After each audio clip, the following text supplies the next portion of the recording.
Daily current news में अभी की खबर है, INCOIS का नया उत्पाद करेगा सटीक भविष्यवाणी। हाल ही में भारतीय राष्ट्रीय महासागर सूचना सेवा केंद्र यानी INCOIS ने एल नीनो और ला नीना की स्थिति का पूर्वानुमान लगाने के लिए एक नया उपकरण पेश किया है।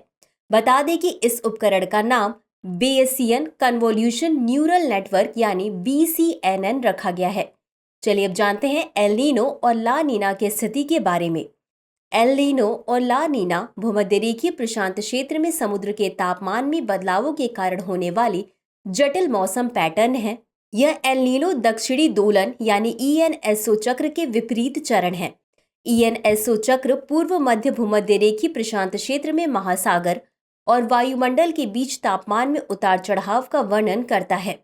बता दें कि एल नीनो और ला नीना की घटनाएं आमतौर पर 9 से 12 महीने तक चलती हैं, लेकिन कुछ दीर्घकालिक घटनाएं वर्षों तक चल सकती हैं। चलिए अब जानते हैं एल नीनो के बारे में। यह एक जलवायु पैटर्न है जो पूर्वी उष्णकटिबंधीय प्रशांत महासागर में सतही जल के असामान्य रूप से गर्म होने को दर्शाता है। यह एल नीनो दक्षिणी दोलन नामक एक बड़ी घटना का गर्म चरण है। यह ला नीना की तुलना में अधिक बार घटित होता है। चलिए अब जानते हैं ला नीना के बारे में। यह ENSO का शीत चरण है जो उष्णकटिबंधीय पूर्वी प्रशांत क्षेत्र के असामान्य रूप से ठंडा होने का वर्णन करता है। ला नीना की घटनाएं 1 से 3 वर्षों तक चल सकती हैं, जबकि एल नीनो की अवधि आमतौर पर 1 वर्ष से अधिक नहीं होती।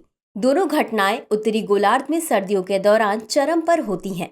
भारत में एल नीनो के कारण सामान्यतः कमजोर मानसून और भीषण गर्मी की लहरें आती हैं, जबकि ला नीना के कारण अच्छा मानसून आता है। चलिए अब जानते हैं नए BCNN उत्पाद के बारे में।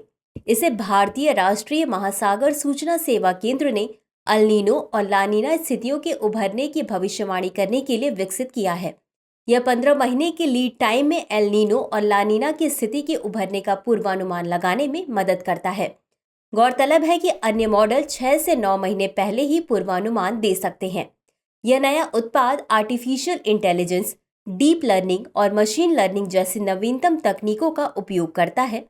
चलिए अब अंत में जानते हैं INCOIS के बारे में। भारतीय राष्ट्रीय महासागर सूचना सेवा केंद्र पृथ्वी विज्ञान मंत्रालय के तहत एक स्वायत्त संगठन है।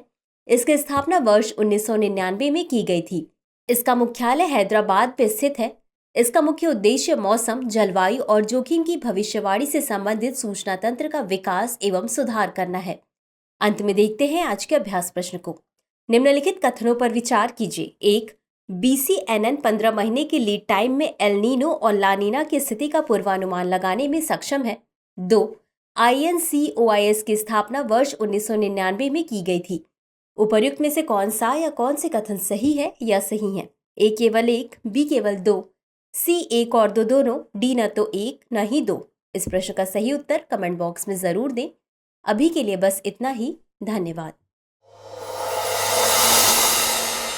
डियर व्यूअर्स, अपने एग्जाम की तैयारी को और बेहतर करने के लिए हमारे चैनल को लाइक, शेयर और सब्सक्राइब करना न भूलें।